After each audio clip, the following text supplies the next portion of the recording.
We remain steadfast in our commitment in delivering local news that matters. Stories that inspire. Enriching the lives of Filipinos in the Philippines and across the globe. This is your GMA Regional TV. Buong puso para sa Pilipino. Ini ang GMA Regional TV Balitang Bicolandia.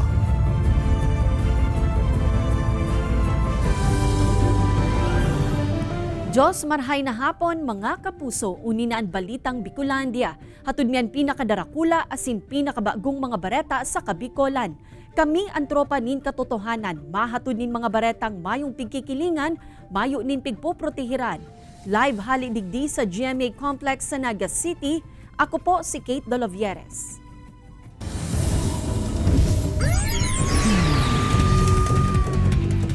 Aktual na buy-bust operation na napuli sa armed confrontation sa banwa ni Bao Camarines Sur nakuanan sa CCTV. Sarong pulis gadan makalis paputukan kan saro sa mga sospek. Mantang pamilya kan nagadan na pulis, pigke-question ang subuot haloy na pag-abot kan backup durante kan operasyon. Si Chris Novello nakatutok. Ini ang aktual na CCTV footage kan nangyaring buy-bust operation sa kalabaan kang National Highway sa banwaan ning Bao Camarines Sur. Target kan mga otoridad ang duwang konsideradong high-value target. Nahuli na subot pigtitiktikan kan mga otoridad. Alagad sa tahaw kan operasyon.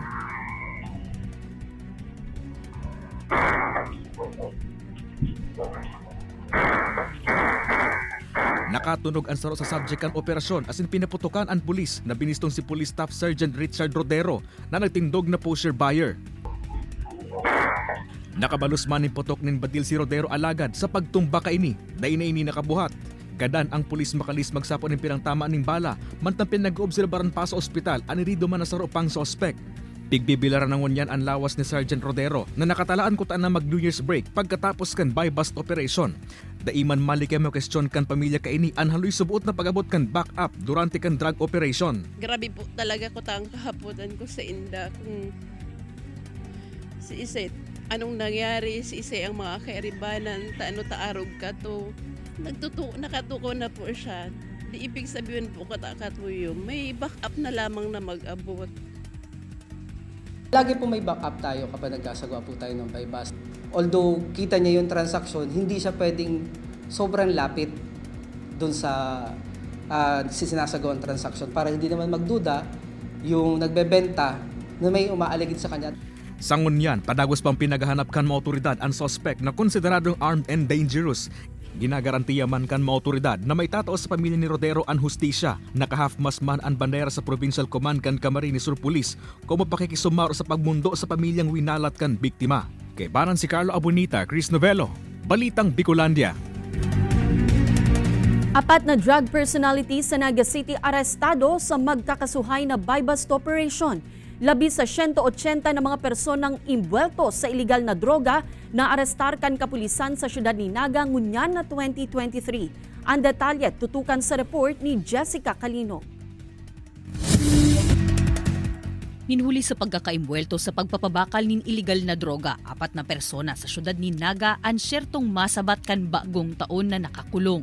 Sa magkakasuway na buy-bust operation na ginibo sa Barangay Peña Francia, Kararayan asin Barangay Sabang, kantidad 104,720 pesos nin pigtutubudang shabu ang nakumpiskar kan mga otoridad sa mga suspetsyado. Gustong sabihin, padagos pa ang ibatang mga kababayan na inbuelto sa illegal drugs. That's the reason why padagos man ang satuyang monitoring, padagos man ang satuyang legal operation para darakupon ini. Poon Enero 1 hasta Disyembre 27, 2023, nasa 185 katao na imbuelto sa illegal na droga ang napasakamot kan Naga City Police Office. Urog pa man subuot na pighigutan kan kapulisan ang sa indang pagbantay ngunya na holiday season. Ang Naga City man ang saro sa mga inaagihan o bagsakan kan mga merchandise na ini, mga items na ini, even going to other places. Minsan ang religious activities ta, pigsasabayan kan mga illegal activities. Mantang padagos ang monitoring kan kapulisan, hagad maninda ang tabang kan publiko sa pagpapaaram kan magkakanigong impormasyon nganing dagos ng matungkusan ang laban kontra illegal na droga sa syudad ni Naga. Kaibanan si Gerald Gandia, Jessica Kalinog, Balitang Bicolandia. Fireworks-related injuries sa Bicol Region ngunya na taon, mas halangkaw kung ikukumparar kan 2022. Mga otoridad mahigot ang pangapodan sa publiko na ibitaran na ang paggamit nin mga paputok asin maggamit na sana nin ibang pamparibok sa pagsabat kan bagong taon. Ang detalye, aramunta sa pagtutok live ni Chris Novello. Chris?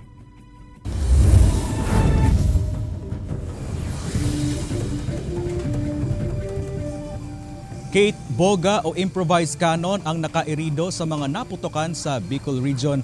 Yan pirang aldaw antes ang pagsabat kan bagong taon.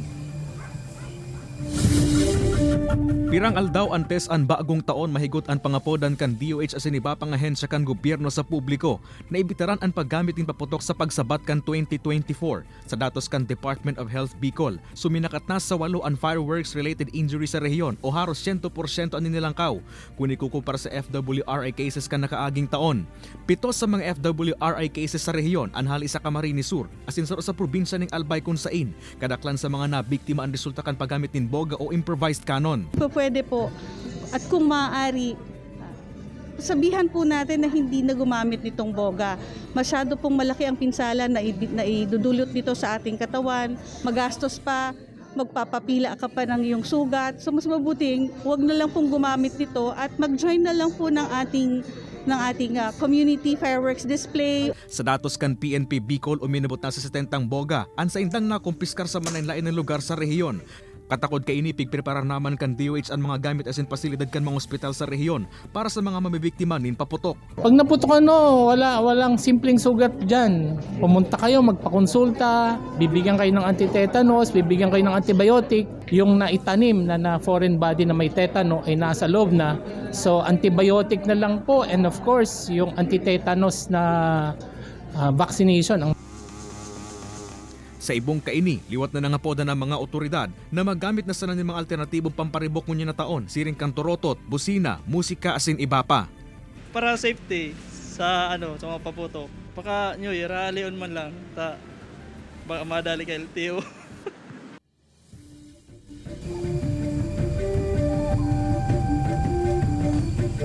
Kate, naka-code white man ngunyan ang gabos ng mga DOH hospital sa Bicol Region com antisipasyon sa influx kan mga mapuputukan o mabibiktima ng paputok ngunyan na pagsabat kan bagong taon. Kate, dako man sa pagtakot alagad, nakaandaman ang mga gamit na gagamiton kan mga doktor sa mga mabibiktima ng paputok sa pagsabat kan taong 2024. Kate? Chris, pirang aldaw na sana sa sabaton tanaan bagong taon, alagad ang hapot ngunyan, kumusta man ang bentahan kan mga paputok? Okay, tama ka dyan, pirang aldaw na lang, masabat na kita kan taong 2024. Alagad sa paghapot-hapot na kahit ngunyan na hapon sa mga paratienda ni na paputok digdi sa may Riverside kang Naga City People's Mall. Malay may pasubot ang bentahan alagad sa aga, pet sa 29, posibleng magruso na subot ang mga parabakal din paputok hanggang sa pet sa 31 ninhulita. Diyan man subuot ang mga aldaw na makakabawi isinta ngunyan na taong 2023. Kate? Alright, Jos Mabalos, Chris. Apat na aldaw antes ang pagsabat sa bagong taon, may nagkapirang mga biyahero pa ang naghahabol na makapuli sa saindang mga probinsya. Kadaklan sa mga nakapila sa Bicol Central Station, mga papuli sa partido asin Rinconada area. May piraman na pasiring sa probinsya nin Albay. Normal pa man subuot ang operasyon sa terminal sigun sa pirang mga personahe. Alagad paglaog kan Enero 2024, piglalauman ang pagruso na digdikan mga pasahero na pabalik nin Metro Manila asin iba pang lugar sa nasyon. Nakaandam naman ang manihamiento kan terminal na akomodaron ang piga-antisiparan na dagmang na mga biyahero. Solamenteng pakiulay kan bus companies sa mga mabiyahe. Kung mapupwede, amay na magpasiring digdi tanganing tulos man na makakuanin tiket asin dein na makasabay pa sa pagruso kan mga chance passenger pagkabanggi. Ini ang GMA Regional TV Balitang Bicolandia. Ini ang GMA Regional TV Balitang Bicolandia.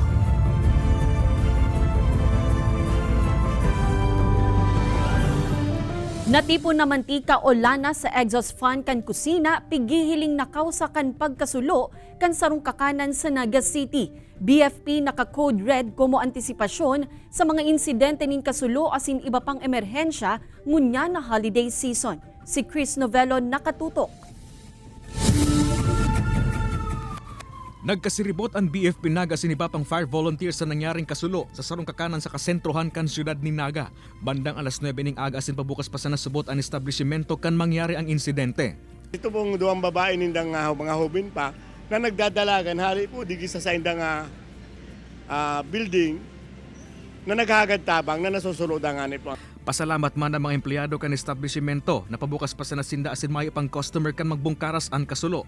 Susog sa inisyal na pag-imbestigar kan Bureau of Fire Protection Naga City, posibleng sa kusina kan establishmento nagpuon ang kasulo.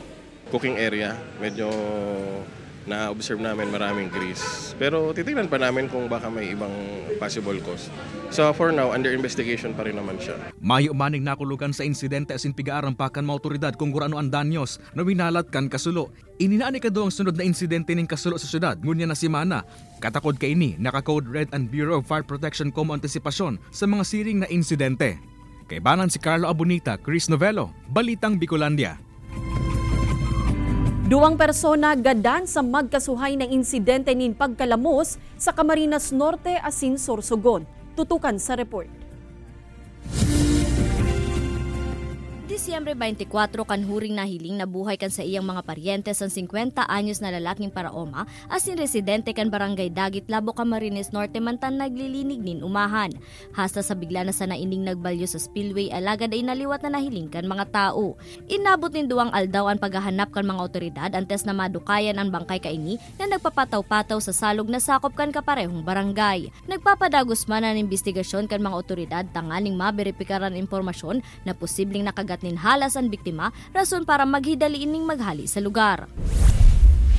Napuli sa trahedya ang dapat kutaan ng maugmang outing kan sarong pamilya sa Magallanes, Sorsogon, makalis na malamos sa swimming pool ang sarong 6 anyos na aking lalaki. Sa inisyal na impormasyon kan PNP, naglalakaw sa gilid kan swimming pool ang biktima hasta sa mapahal na sa sinahulog sa tubig na nagirason kan sa iyang pagkalamos. Tulos man ining idinalagan sa ospital, alagad pigdeklara na ining dead on arrival kan doktor. Ini si Don Jimenez, Balitang Bicolandia. Tulong persona sa Banwaan Cantalisay, Camarines Norte ang pigo-obserbaran sa ngunyan, makalis makagat nin rungaw na ido. Sigun sa report kan LGU, positibo sa rabies ang ido kan pig sa irarom ini sa eksaminasyon kan Provincial Veterinary Office. Huli ka ini mas papahiguton pa kan LGU sa tabang kan Municipal Agriculture Office asin Provincial Veterinary Office an sa indang Rabies Eradication Program asin ang pagkondusir nin mga symposium and seminar dapit sa responsableng pag-aataman nin hayop.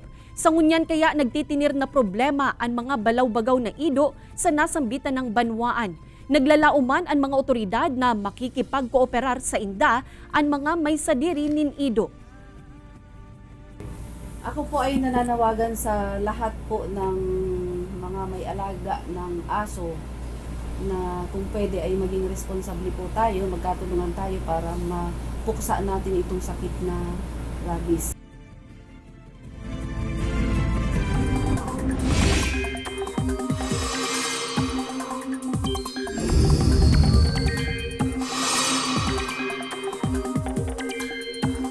Mga kapuso, mayong nagdadanay na raot nin panahon o bagyo sa laug kan Philippine Area of Responsibility.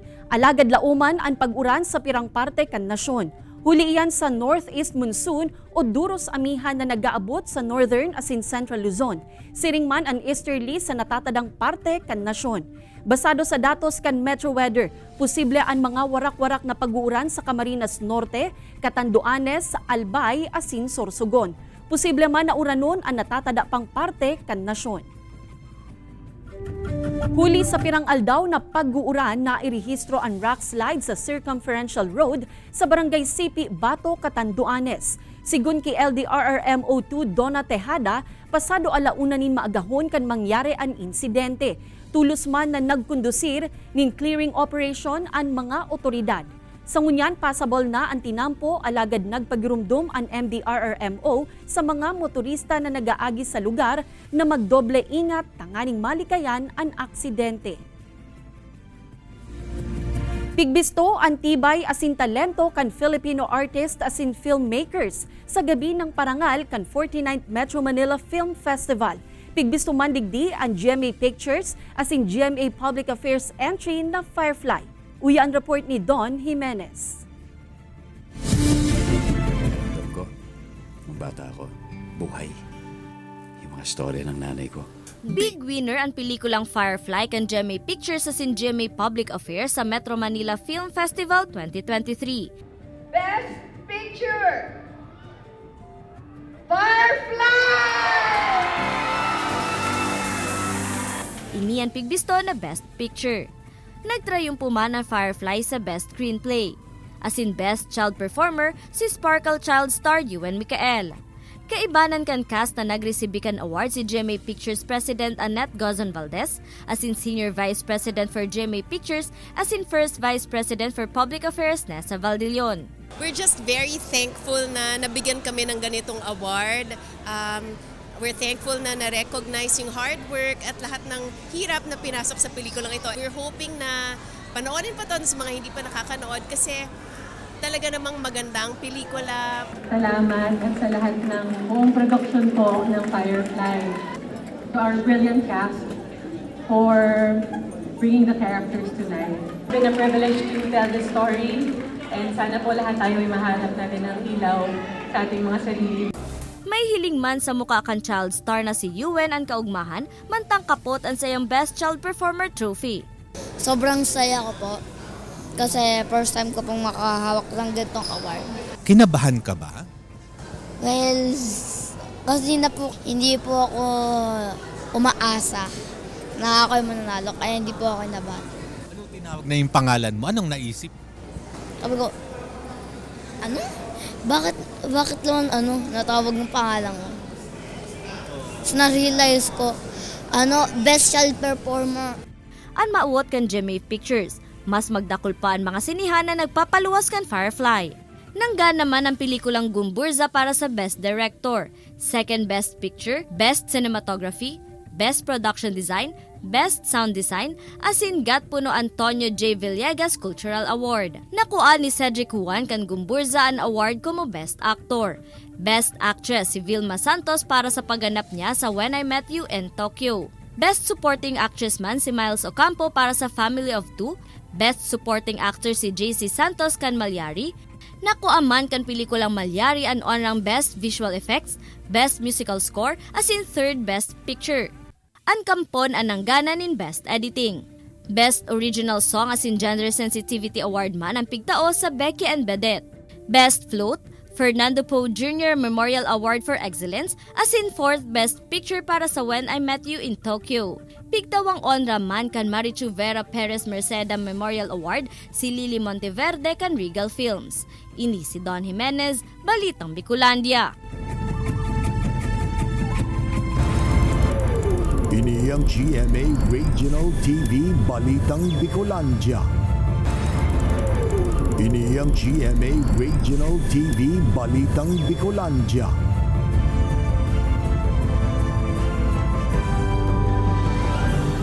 Quality markings kaipuhan subuot na hilingon sa pagbakal nin mga paputok asin iba pang pyrotechnic devices sigun sa DTI. Alagad mga paratiandanin paputok sa Naga City may pakiulay sa mga otoridad. Mantang pagbakal nin paputok online, pigdidisganar kan BFP Naga. Kunta no, aramunta sa report ni Jessica Calinog. Pag-abot sa mga paputok, compliance sa Philippine National Standards ang mayor na dapat obserbaran kan manufacturer man o retailer. Sigun sa Department of Trade and Industry o DTI Camarines Sur, dapat nahilingon ang PS o Product Standards para sa mga gibo sa Pilipinas, as in Imported Commodity Clearance o ICC mark naman para sa mga gibo sa ibang nasyon antes na magbakal nin paputok. Pag ang DTI nag-iikot, iyon lang po itong paghihiling ta. in case na mayong mga markings, ma-issue kami ni notice of violation. Kasi gusto sabihin, pag mayong PS mark, dahil siya compliant. Meaning, dahil siya nag-agi duman sa testing na pinagpapautob under Philippine National Standards. Tulong dekada ng seasonal vendor ang 60 anyos na si Nanay Erlinda. Sigun sa iya, quality markings man talaga ang mayor na pigahanap tinda sa mga nagigibonin paputok sa probinsya nin Bulacan. Alagad saro siya sa mga nakaka-eksperyensya na pag-abot kan delivery. May mga nakahalo na mayo nin PS mark. Kayaan sa indang pangapodan sa task force paputok kan syudad? Magkaigwa man sana ning dikit na pag-intindi sa muya na daiman kami paghigpitan sa arog kayan dahil talagang daimi man kasaalan o daimi man ginusto. Dapat balikan nila ang supplier nila. Sabihin nila na mayo digding ICC mark.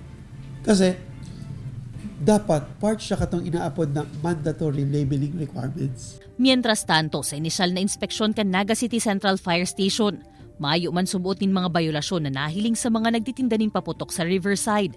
Pigpapatanidan man ang publiko na dainanggad magkagat sa mga nagpapabakal kaini online. May danger po kung sa mga online kita sabihin, ang transaksyon na ginigibo nindo bako duman sa designated area kung saan dapat duman lang kamo nagbabakal kang paputok. May magkakanigong penalidad man subuot sa mga madadakop na nagagamit, nagbakal o nagpabakal nin mga ipigpapangalad na klase nin paputok. Kaibanan si Gerald Gandia, Jessica Kalinog, Balitang Bicolandia.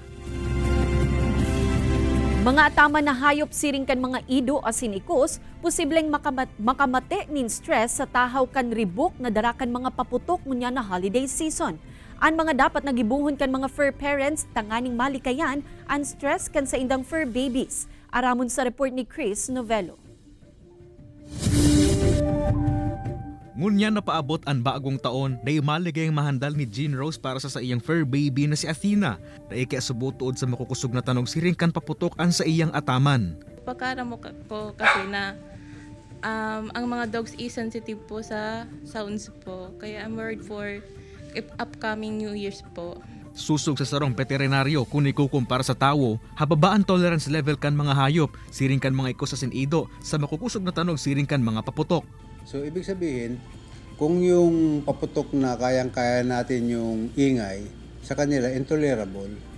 Dahil nga sa sobrang lakas ng pandinig nila, masyadong malakas na para sa kanila yung paputok. Nagakaw sa subot inining stress asin anxiety sa mga hayop na delikado subot sa indang salud. Katakod ka ini, nagtauman ng tip si Elan. Nganing mailikay sa stress and fur baby sa pagsabat kan bagong taon. Siring kan paggulong kini parameter sa kwarto, paglagnin cotton sa talinga asin pag-comfort, bagin pagpato sa indanin tela, nganing magtinda na stress-free si Bantay asin si Mingming. Kaibanan si Carlo Abonita, Chris Novello, Balitang Bicolandia. Dole Bicol nangapodan sa mga empleyadong daipa nakakaresibin ng 13th month pay na ipaaram na ini sa sainda. Mga employer nire-require kan ahensya na magsumitir nin patunay na nagtao ang mga ini nin 13th month pay. Uyan report. Ginamit sa pambakal ni Noche Buena kan security guard na si Jose Verdefloran sa iyang nako ang 13th month pay. Nag-agi sa nasubuot sa kamot niya ang kwarta. Alagad maugmaman giraray siya, hulitan na bayadan niya naan sa iyang mga bayadan. Kang December 23, 2023 po. Bali, ginamit ko man po sa Noche Buena kampamilya ko po. Disyembre 24 ang deadline kaini susog sa lay. Kung kaya nangapodan ang Dole Bicol sa mga empleyadong dai pa nakakaresibin ng 13th month pay na mag-report sa inda. Po ng Dole ay tatawagan yung employer na nirereklamo at yung nagrereklamo na empleyado. So paghaharapin po sila para mag-usap at proon ng amicable settlement.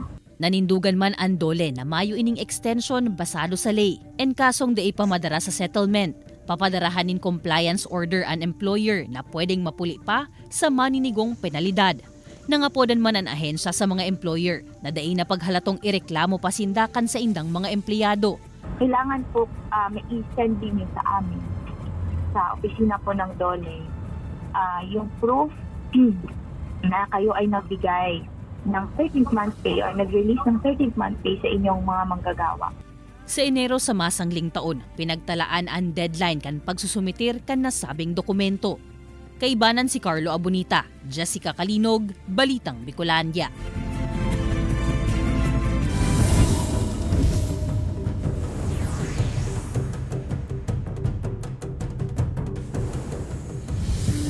Michelle D. madadala na sa Black Rider como Teresa. Mantang mga eksena sa last 2 nights kan Love Before Sunrise, mas nagiinit pa.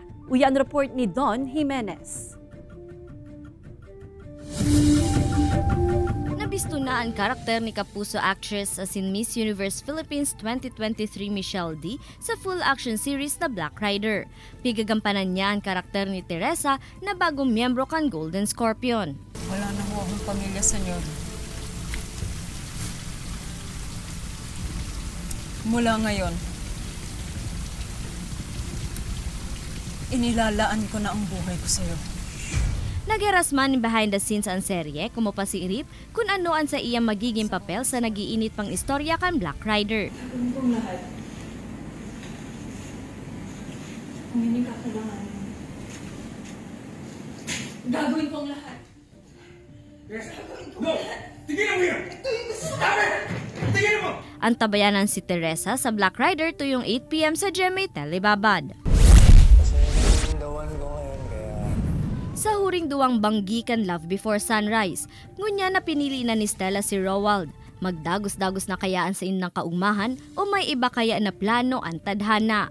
Magpaubaya na kaya si Atom? Aramon iyan at siyan sa Love Before Sunrise 8 p.m. sa GMA Telebabad. Ini si Don Jimenez, Balitang Bicolandia. Mga kapuso, 4 days na sana, bagong taon na.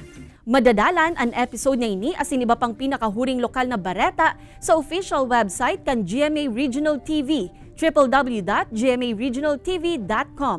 Pwede man kamong magbisita sa samuyang official YouTube channel, GMA Regional TV, asin i-click ang subscribe button para sa pinakamaiinit na bareta hala sa man iba-ibang rehiyon. Mabalos sa mga kapusong Bicolanong nagantabay, maging sa mga kapuso nyato abroad. Ninhuli ta sa GMA Regional TV Local News Matters. Asin yan ang pinakadakula asin mainit na bareta sa Kabikolan. Ako si Kate Dalovieres. Kami ang GMA Regional TV Balitang Bicolandia, bilog na pwersa para sa mas dakulang misyon asin mas mahiwas na pagserbi sa nasyon.